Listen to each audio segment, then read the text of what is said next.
রব্বুল আলামিন কুরআনে হাকিমে আল্লাহ পাক ইরশাদ ফরমাচ্ছেন,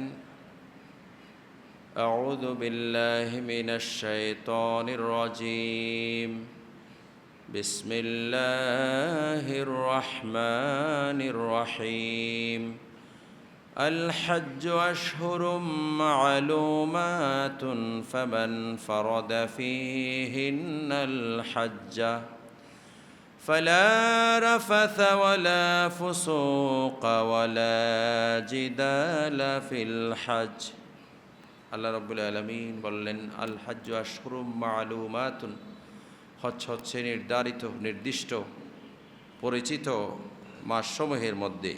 ফামান ফারাদা ফিহিন্নাল হাজ্জা, অতঃপর যে ব্যক্তির উপরে হজ ফরজ হয়েছে সেই ব্যক্তি ওই নির্ধারিত মাসেই হজ আদায় করবে এবং হজ আদায়ের ক্ষেত্রে ফালা রাফাথা, রফস থেকে বিরত থাকবে, ওয়ালা ফুসুকা, ফিস্ক ফাসেকি কবিরা গুনাহ থেকে বিরত থাকবে, অশ্লীল কর্মকাণ্ড থেকে বিরত থাকবে, ওয়ালা জিদালা, এবং অনর্থক ঝগড়া বিবাদ করা থেকে বিরত থাকবে। এসব কিছুর মাধ্যমে যেগুলাকে আল্লাহ নিষেধ করেছেন সেগুলা মানবে, যেগুলা করতে বলেছেন সেগুলা করবে, ইত্যাদির মাধ্যমে তিনি হজ সম্পন্ন করবেন। আল্লাহ রাব্বুল আলামিন যাদের উপরে হজ ফরজ হয়েছে তাদেরকে হজ আদায় করার আল্লাহ তৌফিক দান করুন, আমিন। অনেক বান্দা আছে যারা হজ ফরজ হয়েছে খুশি মনে হজ করে ফেলেছে, আর কিছু বান্দা আছে যারা হজ ফরজ হয় নাই কিন্তু করার জন্য খুব আগ্রহী, আল্লাহর কাছে দোয়া করছে আল্লাহ যেন হজটা বেশি দনি না করলে অন্তত হজটা ফরজ করে। মাঝখানে আর একদল বান্দা আছে যারা হজ করার তৌফিক আছে, হজ করে না। সবাই বলুন নাউজুবিল্লাহ। আল্লাহ রাব্বুল আলামিন আমাদেরকে এইরকম হওয়া থেকে আল্লাহ হেফাজত করুন, আমিন।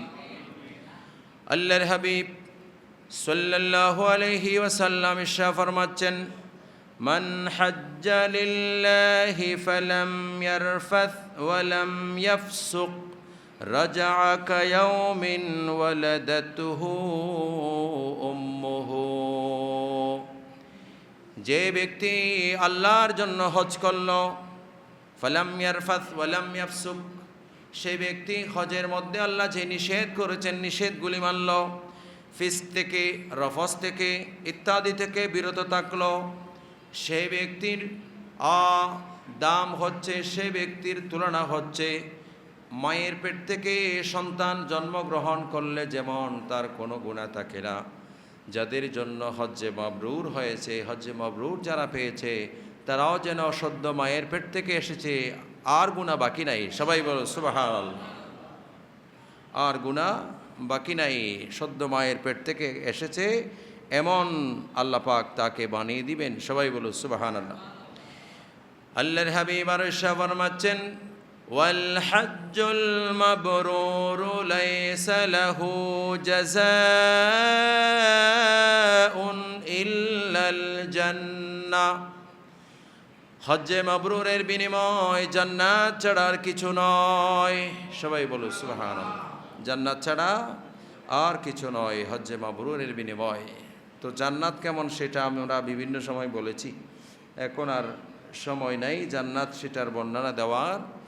দুনিয়ার সব সম্পদ, সব কিছু, সব প্রাসাদ সব এক জায়গায় করলে জান্নাতের একটা বৃক্ষের পাতাও কেনা যাবে না। সবাই বলো সুবহানাল্লাহ। জান্নাতের একটা গাছের ডাল নয়, ডালের সাথে আবার ছোট ছোট ডাল বের হয়ে সেখান থেকে যে পাতা আছে, দুনিয়ার সব কিছু দিলেও জান্নাতের একটা পাতার সমানও হবে না। সবাই বলো সুবহানাল্লাহ।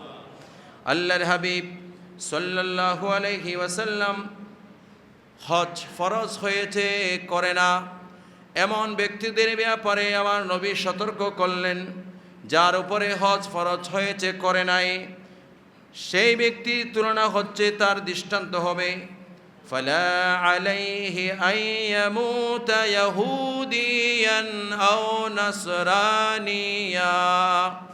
আল্লাহর হাবিব বলল, হজ ফরজ হয়েছে করে নাই, তৌফিক আছে হজ করে নাই, তার দৃষ্টান্ত হচ্ছে, তুলনা হচ্ছে, সেই ব্যক্তি মওতের সময় হয়তো ইহুদি হয়ে মারা যাবে অথবা নাসারা হয়ে মারা যাবে, ইসলামের উপরে মারা যাবে না, তার জিম্মাদারি আমি নবীর উপরে থাকবে না,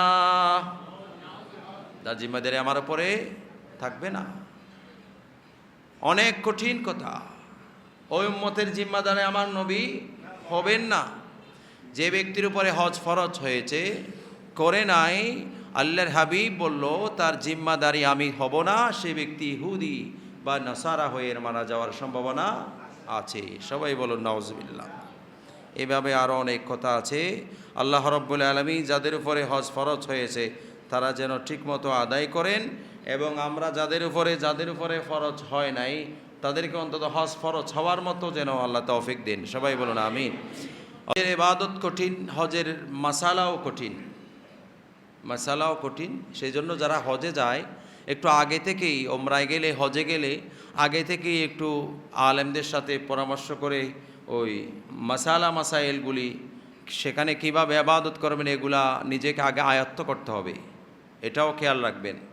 বহু মানুষ এমন আছে কিছু জানে না, ওমরা করতে গেছে যে এখানে কী করতে ফেলেছে, আগা মাথা কিছু ঠিক নাই, এরকম বহু বান্দা থাকে।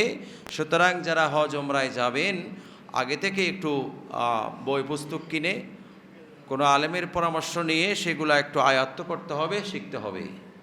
সেখানে অনেক কঠিন থেকে কঠিন মাসালা আছে। হজের ইবাদতও কঠিন, সেই জন্য হজের ইবাদতের নিয়তের মধ্যে একটি শব্দ আছে, ওয়ায়াসসিরহু লি, আল্লাহ এটাকে আমার জন্য সহজ করে দেন। ওয়ায়াসসিরহা লি, আল্লাহ এটাকে আমার জন্য কি করে দেন? সহজ করে দেন, কারণ এটা কঠিন ইবাদত, এটার বিনিময়ও মহান। সবাই বলো সুবহানাল্লাহ। বিনিময় অনেক। আরাফার ময়দানে পৌঁছেছে কোনো বান্দা, পৌঁছলে বাস হজ হয়ে গেছে, আল্লাহ তাকে মাফ করে দিয়েছে। সবাই বলো সুবহানাল্লাহ। কন্ডিশন, তিনি যেই টাকাগুলা খরচ করে গিয়েছেন এগুলো হালাল হতে হবে। পরের হক সেটা তো আল্লাহ মাফ করবেন না ওই বান্দার কাছে। এইগুলা ছাড়া যত গুনাহ হবে হোক, যত অপরাধ হবে হোক, আল্লাহ পাক মাফ করে দিবে। সবাই বলো সুবহানাল্লাহ।